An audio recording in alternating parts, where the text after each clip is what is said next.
Hey everybody!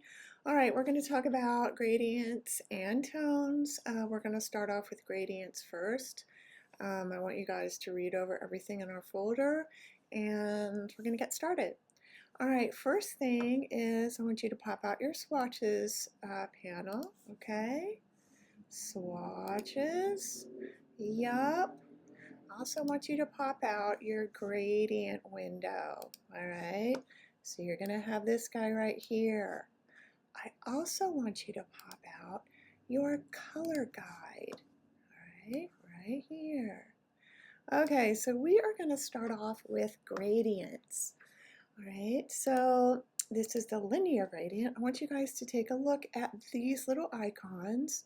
When you roll your cursor over each one of these, it's going to tell you a little bit about what gradient you are going to be using, okay? So linear, can choose this one right here. Oopsie, see what I did? Teachable moment. Okay, make sure your fill color is selected. I'm going to choose that really boring one, and that's fine. I'm also going to use my little library icon, and I'm going to pop out some more cool gradients. Okay, let's do that one. Okay. That doesn't really show me what. Okay, that's a good one. All right, so this linear gradient is very, that's kind of boring, kind of looks like the dark side of the moon. You know, here's the light side, here's the dark side. Once you get into, I'm going to fill this with this one too. Once you get into the radial gradient, you're really going to see how a gradient forms a sphere, okay? So we're going to choose radial gradient. Oh, what? Okay, you can play around with these. You can move this around. Yeah, all right. If you want to hit edit gradient, you can mess around with, oops, come back here. Command Z is my friend. You can mess around with where that highlight is. Okay, oops. And then you have to go back and hit your selection cursor, okay? That's cool. Okay, now let's try the freeform gradient. What is that, you say? Here, hello, come on. Whoop. My computer doesn't like that freeform. Okay, the freeform right now is really boring, all right? So I'm gonna start dragging these little circles around. Once I select on these circles, you can hit a color. Yeah, okay.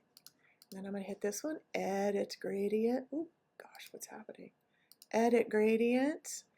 I can also drag and drop color in here. See how my little cursor turned to a plus? Okay, I'm also going to add another color. That's kind of cool. Okay. All right, so I want you to play around with those. It doesn't matter if you guys have a stroke color for these. I just want you to play around with each one of these gradient styles, okay? Okay, so tones. This is another way to add dimension, all right? So here are my examples right here. This right here is the full hue. This is the color that I'm going to be working with. So I'm going to go ahead and redesign. Okay, I'm going to ungroup this. Ungroup that. Yep, so now these move apart, okay? I'm going to fill this with that same green. That same green is fine. I think this was it. Okay, so this is the full saturation of that color of green. Now look in my color guide. You're going to have shades, which is black added, and then tints, which is white added, okay? So for this side, as you can see by my example, I'm going to go with something a little darker. Even though that's super ugly, it's okay for this assignment, okay? Okay? So something like this, and you guys can use your own colors. Just make it similar to this. Your full hue is right here. Your full hue for this one is right here. And then down here on this star, I kind of like made it my own because this color was super boring. So as long as you guys have the tints and the shades, and it doesn't have to be exact, but have fun, go forth and conquer.